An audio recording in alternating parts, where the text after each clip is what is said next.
আসসালামু আলাইকুম রহমতুল্লাহি আবারাকাতু। আপনারা যারা মোটর বাইরে রাখেন, চুরি হয়ে যায়, বা বাথরুমে রাখেন, বাইরে রাখেন, চুরি হয়ে যায়, তাদের জন্য এই ভিডিওটা। স্ক্রিনে দেখা যাচ্ছে মোটরের খাঁচা। এখানে দুইটা খাঁচা দেখা যাচ্ছে। একটা হলো আড়াইশোটা আড়াইশোটা লর দিয়ে বানানো, আর একটা 400টা বিএসআরএম বার দিয়ে বানানো। তো যারা অল্প টাকার মাধ্যমে বানাতে চান, আড়াইশোটা লট দিয়ে বানাতে পারেন। আড়াইশোটা লট, যেহেতু আড়াইশোটা লট পাতলা, মালও কম লাগে, দামও কম। আর 400টা বিএসআর এম্বারের দাম একটু বেশি। পানির মোটরের খাঁচা যেখানে থাকবে, ওইখানে আমরা গিয়ে ড্রিল মেশিন দিয়ে ওয়াল ড্রিল করে, ড্রিলের ভিতরে লট দিয়ে আমরা এই খাঁচার সাথে ঢালাই করে দিয়ে ফিটিং করে দিয়ে আসবো। হয়তোবা অনেক সময় ক্লাম লাগিয়ে দেয়, ক্লাম রাজমিস্ত্রি অল ভেঙে ক্লাম ফিটিং করে রাখে, তো এটা আরো বেশি হেভি হয় ক্লাম দিয়ে ফিট করলে।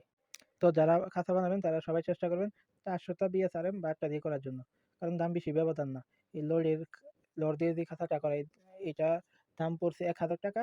আর বিএসআরএম বার দিয়ে যে খাতাটা করা, এটা দাম পড়ছে 2000 টাকা। আর আমরা যেহেতু বাসায় গিয়ে ফিটিং করে দিয়ে আসবো, তা আমাদের ফিটিং এর আলাদা কিছু চার্জ আছে। আশা করি আমার ভিডিওটি দেখে উপকৃত হবেন। তো সবাই ভালো থাকবেন, সুস্থ থাকবেন। আল্লাহ হাফেজ।